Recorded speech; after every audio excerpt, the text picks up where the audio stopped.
Kyle Shawhan here with Coach Nick Bootland off a 4-3 overtime loss here at Wing Stadium. First, Coach, talk a little bit about that overtime goal and what was the breakdown was in the defense or what you saw out there. Well, we had an opportunity to go north and out of our zone, and we chose to hold on to the puck below the line. And obviously, the awareness wasn't there that they had a player pressuring down on us, and we end up turning the puck over, and you give it to the leading goal scorer in the league, and he's going to find a way to finish with that puck in the slot like that.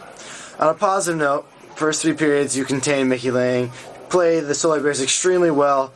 Hot team coming into the night's contest, equally as hot at the K-Wing side.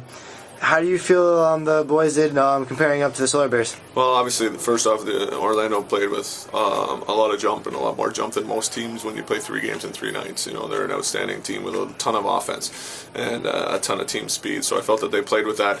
Our power play was clicking and making things happen tonight, going 2 for 3, I believe, was what we ended up. And we did a good job killing penalties. And, obviously, that top line in theirs with Matson and Cepas, as well as Mickey Lang, it has been real hot, and Matson had 4 points tonight, so we didn't keep that line off the score sheet. We kept Lang off until overtime, and he found a way. It's a huge point right now. Any point that you get with how tight it is in the standings, what is it, 8-9 points between first and 10th almost, so it's real tight, and that point will help us for sure, but we need to be better the next time. We play them 3 times next week, and we know what type of style of game they're going to play. We've got to be prepared for it. So does it help you playing this new team? Obviously you've been playing the Solar Bears all season. It's a different team. You just stick with your game plan, or do you kind of have to adapt to the Solar Bears defense/offense, or how did you go about the game plan? We've watched them play. We've watched 3 of their last 4 games, and we've done the pre-scout, so we knew what type of high octane offense they're going to have. And you look at the numbers and the things that they do well. They normally kill penalties really well. They're one of the best teams at that.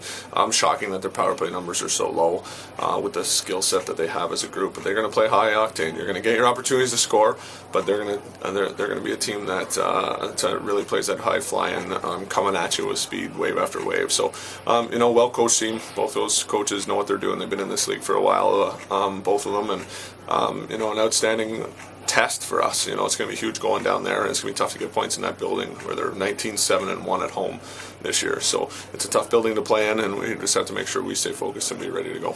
Have you even thought about that far yet? What your focus plan is going to be for these 3 games coming up against? No, obviously we're going to assess what happened tonight. We're going to watch the tape and make some adjustments. I'm sure we always make adjustments when we're going to play a team a second time, and their ice surface is a little more wide open, which I think plays well for them with the skill set that they have. So we'll work on a few things, but we can't look too far ahead. Obviously we have Fort Wayne, and they're building another tough atmosphere to go into, a divisional opponent, a team that we know real well on Wednesday night.